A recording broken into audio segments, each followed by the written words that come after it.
So I guess this is where we get real on this channel. I don't know. I just want to talk about it. And I'm like, maybe I'll regret it, but I don't.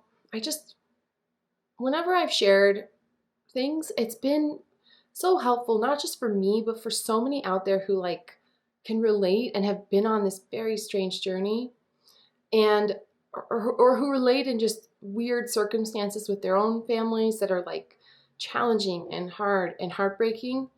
And I want you to know you're not alone. And number one, I want to make it clear I'm not a victim of my past. I am so in love with my life now. I am extremely blessed. I hold no anger or resentment. It's just a burden I don't want to carry.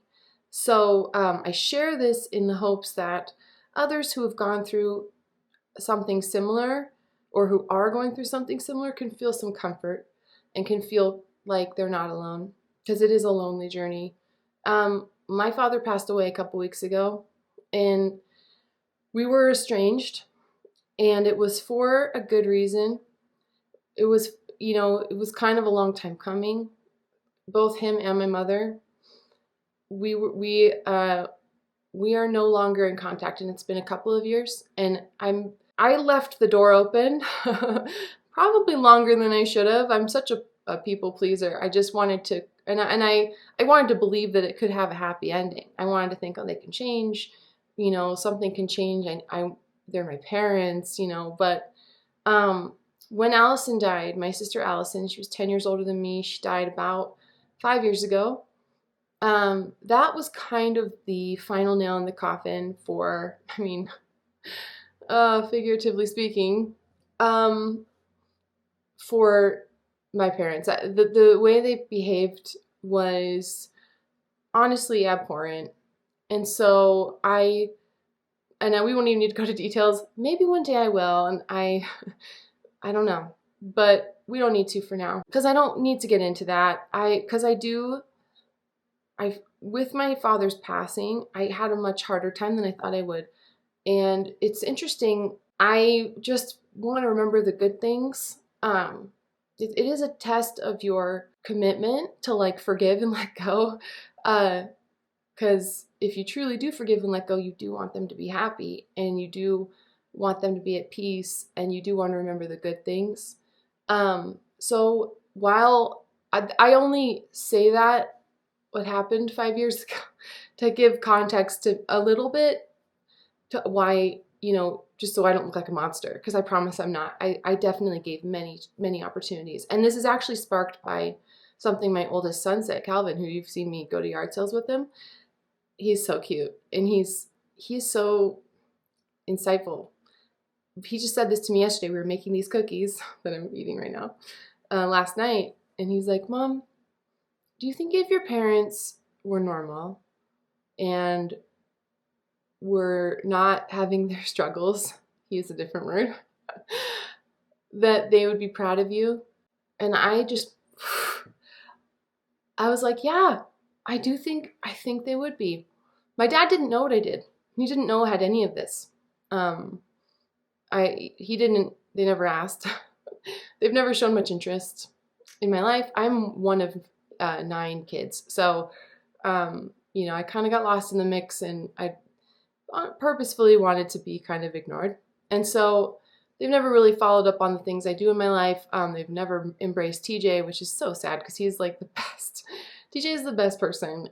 I love him so much. We've been married for 15 years, and it does not feel at all like 15 years. It feels like a day. We just have fun. He's the best. He's so organized, so kind.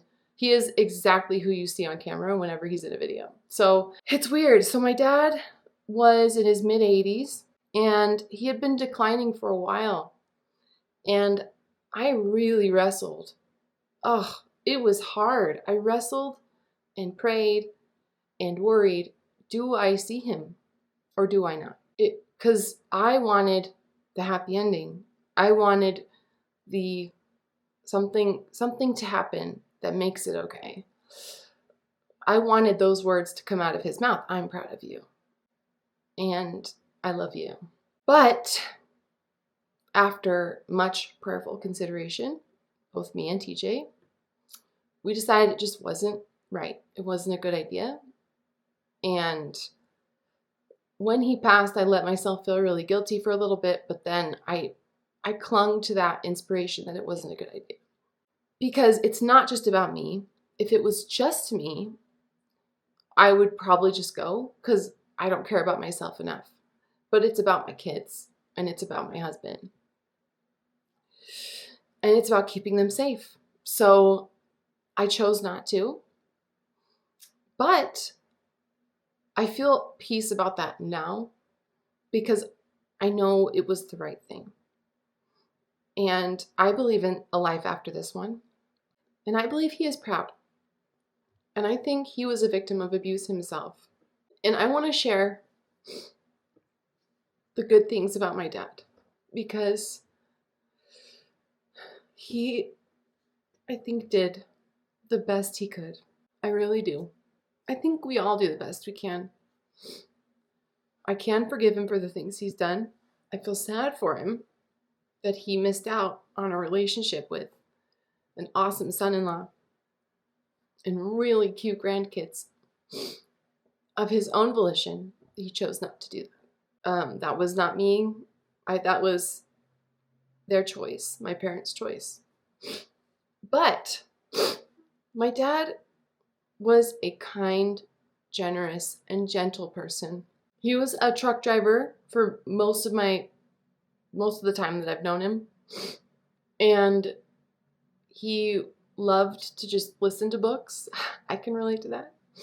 And see the open road. He liked to be alone. I understand that too. He liked good food and family and warmth. I think he really wanted a Norman Rockwell family because he didn't really have one. But, I think we occasionally had moments that were like that. I think in his heart he wants peace, but a lot of stuff in life gets in the way, and it did. But I still really think he did the best he could with the hand he was dealt, just like we all do. And I think he's free from abuse now, and I think he's healing. I have now lost 4 of my family members. And it doesn't get easier, but this isn't a tragedy. My siblings were a tragedy because they were young. This isn't a tragedy. He's healing. He's at peace. I think he is proud of me. And when we meet again on the other side, and when I give him a big hug, I really think I will be meeting my dad for the very first time. I look forward to the day I see my siblings again. I look forward to the reunions and the love. Here's what I'm really grateful for. I'm grateful for a sister in Allison who mothered me and loved me and was kind and protective of me. And I'm grateful for a dad who was gentle and generous and kind in his heart. And a sister in Nicole who was fun and loving and silly and who loved Calvin and Hobbes, which is a big reason why Calvin is named his name. A brilliant half-brother that I didn't really know very well, but who was an oral surgeon and whose kids are incredible. I'm grateful that I get to pave a path with my kids and with TJ that is very different in that we get to break the chain and the cycle as best we can. That is my goal, is to break that cycle. I hope I'm going to just do the best I can. And I am not perfect, but I'm trying. I won't lie. I do wish that I had, of course I do. I wish my kids had aunts and uncles that were close. They do have some family members that are close to them, which is really good. I wish that, their grandparents on my side were just people they could remember and look up to, and that I could depend on them and, get help from them and comfort. But I wouldn't change it because not only do I have a Heavenly Father who helps me and communicates with me and loves me and protects my children. But I have all of you. My inclination and what I was told for my whole life was hide, stay away, no one will like you, be alone, don't take risks, just go hide and be alone. It's better to be alone. And what you've shown me and what this community has shown me is this value in connecting with people and like sharing your life and sharing your story. Like, I will read comments from you guys that like says you're praying for me and that you love our family, which when I say that means more than I can articulate. It means so much because it hasn't been easy. It's been so hard. But like, what a blessing. What a blessing to have a community of people who are so kind and supportive of this goofy little side of the internet I'm on. If you've lost an estranged parent, if you're currently in this situation, I'm with you. I'm holding you. I'm praying for you. I am thinking of you. It's so hard because you're mourning the relationship and the person you wish you had. But there is peace and there is comfort, knowing, for me at least, that this is not the end of their journey. It goes on. My journey will go on. Somehow, in this crazy way, I just know it's going to be okay. I'm here for you. I'm holding space for you and your very complicated feelings. And we're going to get through this. Cool. Ash, you just cried on camera. Isn't that like so? That's like what everyone says is the cringiest thing. I'm so sorry, but I just wanted to. It's my second channel and I can do what I want. I'm just going to post what I want and do what I want. Love you guys. And this was my video for my second channel. And if you want to subscribe, we're going to just, I don't know, tell stories and keep it real over here. But on my other channel, we're going to do all the fun thrifting and the business stuff and make a bunch of money because that's what we do. So if you want to tune in, I appreciate you either way.